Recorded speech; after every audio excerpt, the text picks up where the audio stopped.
บ่เห็นพันยังเอ้าบ่ฟันยังเลยบ่บ่เห็นมาบอกเลขบอกเบอร์เจ้าขอเพิ่นอยู่บ่จ้ะบอกก็บ่ได้ดอกไปได้ไต่ทูบมื้อน่ะมันเลขยังเลขยังมันออกมื้อนั้นเลขห้อยบ่แล้วทูบน่ะเลขยังซะ733บ่733โอ้จะเบิ่งหรือเปล่าโอ้733เมื่อวานนี่เลขยังเมื่อวานว่าเลขบ่ได้ออกมื้อนี้บ่เลขออกโอ้733บ่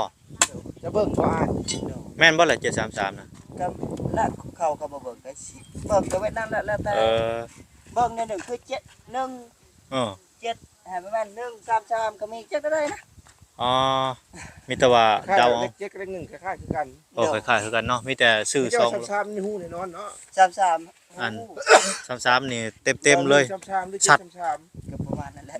133กับ733เนาะพี่น้องเนาะ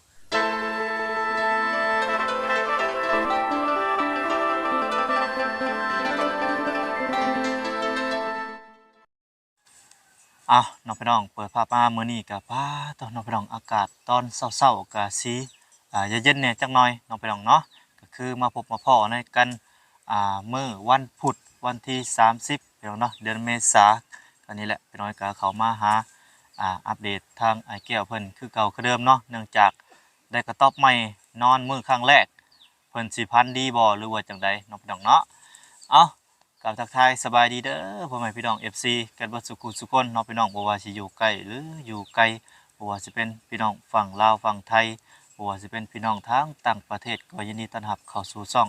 บ่น้อยเสียงรายคือเก่าคือเดิมเนาะพี่น้องเนาะนี่แหละพี่น้องก็มาฮอดจอดถึงเฮือนซานบ้านซ่องทางไอ้แก้วเพิ่นเนาะในเวลาตอนนี้ก็เป็นเวลาอยู่8:30 นเนาะพี่น้องเนาะก็เพิ่นก็คือสินึ่งข้าวนึ่งน้ำแล้วแหละพี่น้องเนาะก็สิไปเข้าไปไปเบิ่งเพิ่นนั่นแหละว่าก็มี FC ท่านหนึ่งน้องพี่น้องเพิ่นก็ว่าโอ้ถ้าฟันดีก็บอกบ่น้อยเด้อน้องพี่น้องเนาะก็คือทางแม่เพิ่นว่าอยากซื้ออยากขอเลขเด็ดว่าซั่นๆเนาะก็สิเข้าไปลองเบิ่งว่าเพิ่นสิฟันบ่หรือว่าบ่ฟันหรือว่าเพิ่นเมื่อยแล้วก็สินอนจมกับบ่ฮู้กันเนาะพี่น้องเนาะไปซะพี่น้องบ่ระยะห่างเดี๋ยวเขาไปหาทางครอบครัวเพิ่นกันเลยพี่น้องเนาะไปเปิดพอมาเนาะสวัสดีเด้อแก้วเด้อต้มมามีหยังเป็นหูเป็นห่างกองอยู่กองย่างอยู่บัดนี้บ่บัดแชร์ไว้ถ้วยบวงโอ้เพื่อบัดยามกลางคืนเพื่อมากินของเฮานั่นนะความคิดเราดีพี่น้องเนาะเฮ็ดแต่เช้าคุณบ่นี่หั่นโดยตัวพี่น้องเนาะพอได้เอาไว้แบบแม่นยันลูกอีกให้เอาไว้นั่นน่ะนะพวกพวกกระโตกเฮาโอ้แม่นแล้ว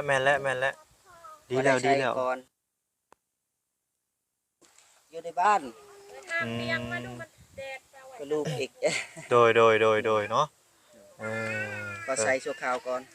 เอ้าเบิดแล้วบ่ใหม่คือบ่เห็นใหม่บัดนี้หมดแล้วบ่ไปตัดใหม่อีกโอ้สิไปตัดใหม่บ่บัดนี้โอ้เอาไปหาตัดใหม่ก่อนเดี๋ยวมันสิบ่แล้วเนาะโดยตอนนี้เราก็ไปหาตัดใหม่พี่น้องเนาะต้องพี่น้องเอ้ยเราตัดดอนนี่แหละพี่น้องเนาะตัดแถวๆนี่แหละไปหายืมทางอันเขตใกล้ก่อนพี่น้องเนาะสิบ่ไปยังตีละเล็กละน้อยพี่น้องเอ้ยเนาะพี่น้องคือบอลนี่ก็เป็นบอลที่เพิ่นจกดินเลยเนาะพี่น้องมื้อนั้นก็ได้ดินบอลที่เพิ่นเจอตกดินอยู่นี่บ่เอาอยู่นี่เป็นยังนี่บอลนี่แหละผู้บอกว่าจกดินมื้อนั้นเนาะพี่น้องเนาะน้องพี่น้องเปลี่ยนป่ามากินมันใหม่โบราณเนาะเขามาเอาดอนนี่พี่น้องใหม่ลายตัวไม่อย่างนี้ท่มเลยซื้อกันได้เนาะไม่เต้าบ่พรมันไม่ติ้วแล้วเนาะไม่เต้ากับติ้วกับชนิดเดียวกันต่อใบบ่คือกันเนาะพี่น้องไม่ติ้วกับไม่เต้ากันแน่นไปได้มันแก่นเห็ดถ่านโอ้ดังแก้งก็คือยังนี่พี่น้องเลยเห็ดถ่านนี่ดีขนาดนี่เพิ่นไปเห็ดบนไว้ถ้วยไว้บ่วงเรียบร้อยมือพี่น้องเลยเนาะแบบว่ายางเนี้ยจะตุ้ยเลยเจ้าไม่ติ้วไม่เต้าเลย ยางคักขนาดบ่ให้เว้าเลยเรื่องยางอันนี้แถวนี้ไม้ติ้วไม้เต้าลายพี่น้องเอ้ย ได้ ลายขนาด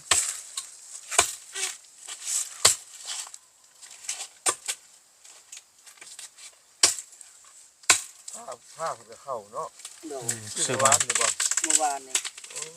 90,000 90,000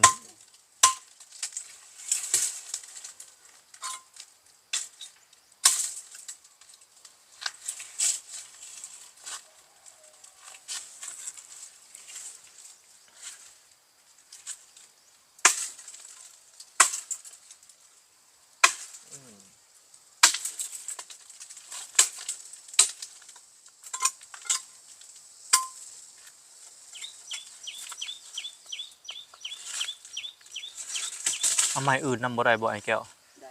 ได้อยู่บ่ ได้ไปงานกินเที่ยงได้ อ่า บ่ ไม่เกี้ยนี่มาเอาเลยเอาแต่ซัวข้าวซื่อๆกุ๊กถึงเลยอันนี้ข่อยเคยเฮ็ดทานแล้วอ้ายดังแก้งคักๆเลย แม่น แก่นมันน่ะดี แต่ว่าเนื้อมันน่ะนุ่ม คิดว่าไม่มันสิเป็นเนื้ออ่อนแท้จริงแล้วเนื้อแก่นได้นะก็ได้พอแล้วได้ เนาะ แม่นเนื้อมันแก่นได้เฮ็ดทานนี่คักกาบมันก็ดังไฟก็โอ้เรื่องคักเลยดีได้ไหมนี่ก็ เบาให้ทานมันบ่ได้นะ เบาอ่ะแต่ว่ามันแก่นได้ แต่ดีเฮาดัง ไม่มันแก่นอยู่ได้แล้วมันก็สีอันนั้นมันสะดวกสบายเนาะหมูเป็นน้ำหมูเป็นยางอะไร งาม เพราะว่าประเฮ็ดสัวข้าวนะไอ้ายเอาบ่ได้แบบว่าจำแนกไม่นั่นไม่นี่เอาสลับกันไปหั่นแหละโอ้งามหมกทุนหั่นแหละ มันงามหมกทุนงามได้เอาที่มันสบายแหละเอ้ยตัดเอารถ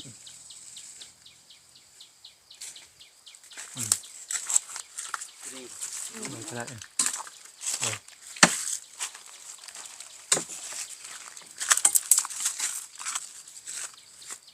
พอได้ใส่ชั่วคราวก็นะ แม่นสัวข้าวซื่อ ใช้ไว้ข้างล่างเดี๋ยวก็มาอีกเดี๋ยวก็เด็กน้อยเล่นอีก ๆแถมขี้ฝุ่นขี้ดินผมแล้วก็เขามีก็ยันม้ากินนี่แหละหมูม้าเลียม้ากัดแก้วน่ะม้าหลายซ้ำ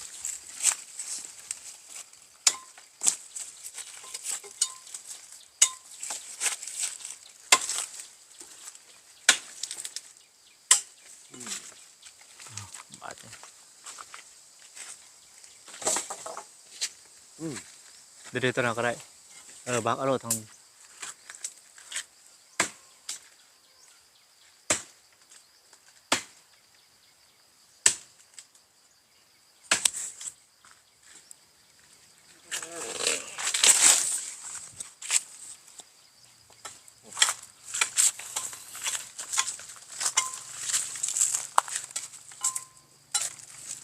มะลิสบายมันตัดสบายไหม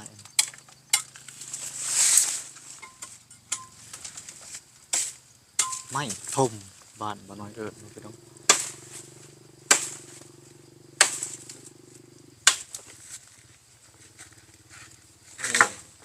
ไปร้อยบาทนี่ครับเป็นการค้นออกบาทนี่เนาะตัวโหดดีค้นออกแล้วเป็นไงค้นออกแล้วบาทนี่เนาะ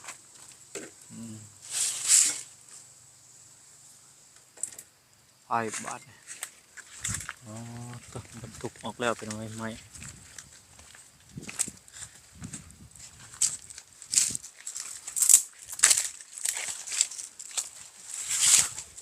มันติวมันสิเป็นยาง แบกกับห้อยเรียบร้อยเลยแหละ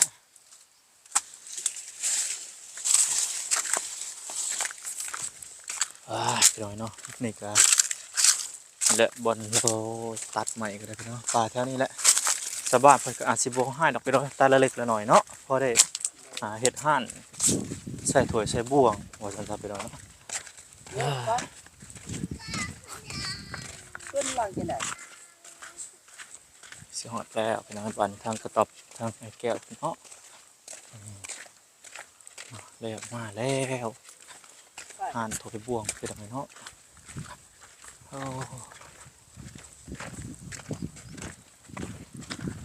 ข้าวหนึ่งน้ำสำเร็จเป็นที่เรียบร้อยแล้วเนาะอันนี้ โดยเด้อ บึ้มว้าวได้ใส่ลองเบิ้งปันนี่ได้บ่สองอันไหนบ่ได้กระเทิดตัวนี้เนาะ ถ้าเป็นเศษผ้ากระตาดนี่ได้เนาะ ผักกระตาดบ่ มีเห็ดเป็นขั้นๆแล้วก็วางเลย เออ สิบ่ได้ใช้ไม้ลายกันนะ มีเบิดระบบผักกระตาด เบิด โอ้เบิดเลย หมดแล้ว ถ้ามีเศษผ้ากระตาดเห็ดห่างแล้วก็วาง เด้อ อันนี้ก็ได้คือกันเนาะต้องใช้ไม้ลายลำพอจะเกิด สมัยหลายลำ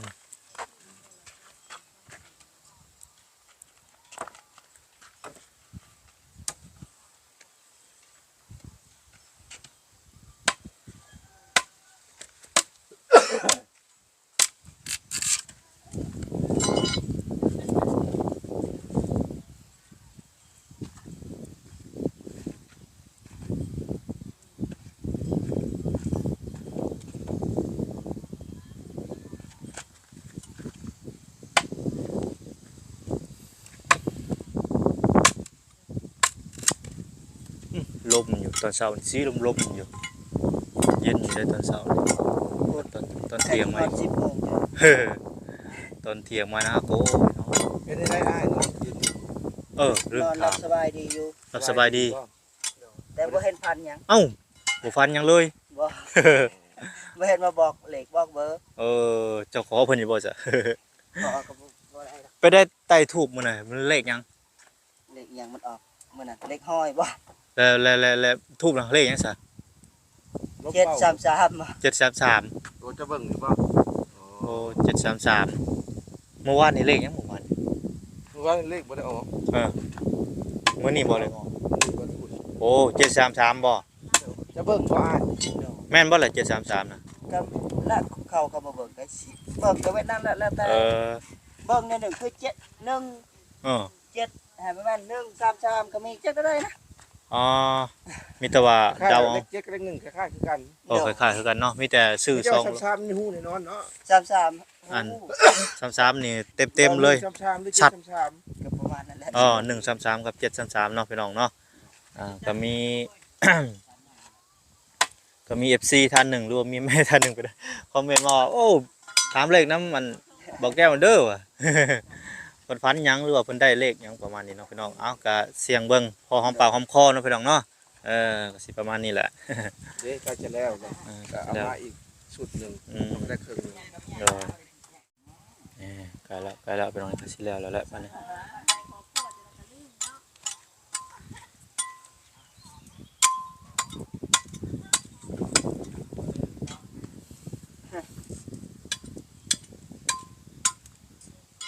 ใกล้สิจบแล้ว วางแล้วครึ่งหนึงแล้ว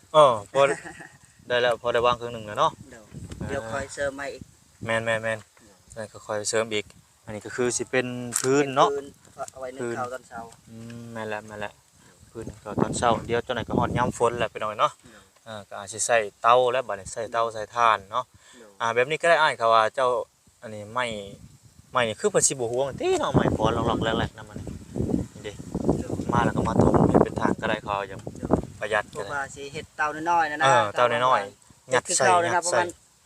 จะ สอบ ใส่ครึ่งสอบ สอบหนึงก็ได้สอบหนึง2สอบก็ได้ เดี๋ยวเขาได้ใช้เองนะ แม่นหรือว่าขุดหั่นบ่หรือว่าขุดนี่ใส่เป็นโพนเนาะ เฮ็ดเท่านี้แล้วนี่เฮ็ดคือข้าวนี่ เฮ็ดเท่านี้แหละนี่พอไก่น้ำเฮ็ดละสอบ2สอบนี่นะเนาะอ้าย ได้สอบ ไม่ นึงก็เอาพอแล้วพอด้ ไม่น้อยๆซ้ำแขนซ้ำหยังยัดเข้าไปเลย เอาหาเก็บเอาเท่านี้ละ แล้วมันเป็นกรอบมันแข็งอย่างมันเนาะ เดี๋ยว ไม่สิเป็นเนื้อหยังก็อย่าเผาได้เบิดขนาดเขาเอาเขาฉีกแกบนะไปเฮ็ดถ่านยังได้แม่นบ่ล่ะ เดี๋ยว ซาไม้หยังก็ยัดหะไปเลยช่วงนี้พี่น้องเอ้ยเนาะช่วงยามฝนนี่แบบดังหยังก็ได้ว่าซั่นซะ ให้ทาว่าก็คิดไว้นั่นคือกันแหละพอได้ใส่กันนะ แม่นถ้าเฮาสิไปซื้อถ่านหลายก็บ่ประงบเฮาก็บ่มีเนาะเงินเฮาก็บ่มีว่าซั่นซะ ซื้อเอาตลอดปีตลอดชีวิตกี่ว่าตะไดละชอบนึงตะไดละตอนนี้ บ่ฮู้กันเขตนี่จักเพิ่นชอบเท่าใดเนาะพี่น้องเอ้ยแต่เขต ตามและสาวหรือ30 บ้านบ่น้อยมี30ปลายพู่นแหละ35ประมาณ40อยู่ในเมืองก็ได้เนาะโอ้โหปลาแพงเด้พี่น้องเอ้ยสอบหนึง แต่เขาขายโลเท่าไหร่ก็เป็นขายโลพันกว่าเกือบ1,500 1,600ล่ะ โอ้1,500 1,600จากสอบหนึงก็มีจักโลก็บ่ฮู้ก็คือแพงเท่าไหร่เนาะพี่น้อง คือ เนาะ สิ อืม เออ น้องพี่น้องก็คือมื้อนี้ก็สรุปแล้วน้องพี่น้องเขามาหาทางไอ้แก้วหรือว่าอัปเดตเพิ่นมื้อนี้ก็เพิ่นเขามามื้อนี้เขามาเห็นเพิ่นฮะเฮ็ดห้านถ้วยห้านบ่วงหรือว่าห้านเครื่องไส้นั่นแหละพี่น้องเนาะ เอาไว้เครื่องใส่ อ่า พวกกระโตกบวงพวก แม่น ช่วยยังนะพอยันมา ย่านมาก็แม่นย่านมันเกะกะว่าอยู่ในมันเกะกะเนาะบางทีเขาลุกมาเว้นหุ่ง ลูกไปลินน้ำ ไปลิ้นแตกเนาะมีแนวเครื่องใส่เครื่องหยังก็อยากมาห้อยมาป้าไว้ตอกหอยน้ำกกไม้กกตอกนี่แหละพี่น้อยเนาะความคิดดีไปหน่อยเนาะเพิ่นก็นี่แหละพี่น้องก็มาถามไทยเพิ่นอัปเดตเพิ่นกระทั่งพี่น้องเฮา FC เฮาก็ถามเข้ามาเนาะเพิ่นพันได้จังไดเนาะเมื่อคืนนี่สรุปแล้วบ่ได้พันหยังเนาะมีแต่บอกเลขในทูบใต้ทูบมื้อนั้นเนาะ733หรือว่า133ประมาณนี้เนาะ ประมาณนั้นแหละ เออ ก็แล้ว โดย แต่เบิ่งก็เป็นนั้นแหละคิดวันนี้มันเลขเจ็ดกันเรื่องหนึ่งมันคล้ายๆกันมันสิไหม้หมดแล้ว โดยเอาซาถ้าให้ทางไอ้เฮ็ดเวียกเฮ็ดงานก็เด้อบ่ได้เด้อทางข่อยก็สิพูดแหละเขาไปหากินกินข้าวกินน้ำก่อนพี่น้องตอนนี้ก็เป็นเวลาอยู่ กินน้ำคือกันเลยใช่ไหม เป็นเวลาอยู่9 โมงแล้วพี่น้องตอนนี้เนาะโดยเอาสบายดีเด้อไอ้แก้วเด้ออยู่ดีไม่แห้งโดยไปก่อนพี่น้องเอ้ยพี่น้องเนาะก็นี่แหละพี่น้องก็มื้อนี้ก็ทั้งบ่น้อยทีมงานก็เข้ามาอัปเดตเพิ่นเนาะพี่น้องเนาะอัปเดตก็คือเฮ็ดกระต๊อบก็แล้วไปนที่เรียบร้อยเนาะก็มื้อนี้เพิ่นก็คือสิมื้อให้แหละเมื่อคืนนี้เนาะพี่น้องเพิ่นนอนแล้วก็บ่ได้ฝันเลยว่าซั่นๆเนาะก็นี่แหละก็คือที่บ่น้อยบอกไปแหละเนาะพี่น้องเพิ่นได้จุดธูป133กับ733เนาะพี่น้องเดี๋ยวให้ทาง FC หรือว่าไผก็ได้เนาะพี่น้องที่คอยติดตามอยากซื้อบ่หรือว่าอยากอ่านเสี่ยงโชคเบิ่งเนาะพี่น้องก็เสี่ยงได้พี่น้องเนาะพอหอมปากหอมคอพี่น้อยเนาะก็นี่แหละพี่น้อยก็เรื่องราวก็ตอบเพิ่นก็สำเร็จเป็นที่เรียบร้อยแต่เมื่อวานนี่แหละพี่น้อยเนาะเจอสร้าง200พี่น้อยเนาะบ่แม่นสร้าง100บ่ตบพี่น้อยเราก็ใส่บุ่มบ่มใส่สุดยันเลยพี่น้องแถมแบบอวยพรก็โอ้เก่งเว้าก็เก่งเนาะพี่น้องทางเพิ่นคือสิเป็นโฆษกเก่าบ่หรือว่าจังใดพี่น้อยวานนี่ก็เนาะบ่น้อยบ่คิดเลยว่าเราสิเว้าเป็นปานนี้เนาะเพิ่นมาตะบิดก็เว้าแบบธรรมดาเนาะพี่น้องบัดพอจบคลิปแล้วจบก็ตอบแล้วเว้าแบบรายละเอียดเลยเราก็ได้เนาะพี่น้องซ้ำโฆษก เราก็อีกอย่างหนึ่งเนาะพี่น้องเราก็บอกก็สอนทางไอ้แก้วเนาะบอกสอนแบบว่าโอ้พี่น้องเอ้ยลึกซึ้งเข้าไปเลยเนาะคือว่าแบบเพิ่นว่าบ่สิเป็นคนจนหรือคนรวยเนาะพี่น้องก็มีความหักแพงกันนี่ดีที่สุดเนาะพี่น้องเพิ่นก็โอ้โตได้ยินคำนี้มาบ่น้อยก็แบบจำใส่สมองเลยจำใส่ใจเลยพี่น้องเนาะคือว่าแบบว่าโตตามปึ๊บเลยพี่น้องเนาะก็สิเก็บเอาความนี่แหละเพิ่นเว้าเพิ่นสอนเนาะพี่น้องเนาะก็เก็บไปใช้ไปทำเนาะพี่น้องนี่แหละพี่น้องเนาะสาวพี่น้องกับพ่อกันอีพีหน้าเนาะตอนนี้ก็ทางบ่น้อยกับพุ่นแหละสิเข้าไปกินข้าวกินน้ำอยู่ในจุดซุ้มก่อนพี่น้องเนาะตอนนี้ก็9 โมงแล้วพี่น้องเนาะสาวพี่น้องพ่อกันอีพีหน้าสำหรับอีพีนี้ขอกล่าวคำว่าสบายดีพี่น้องสบายดี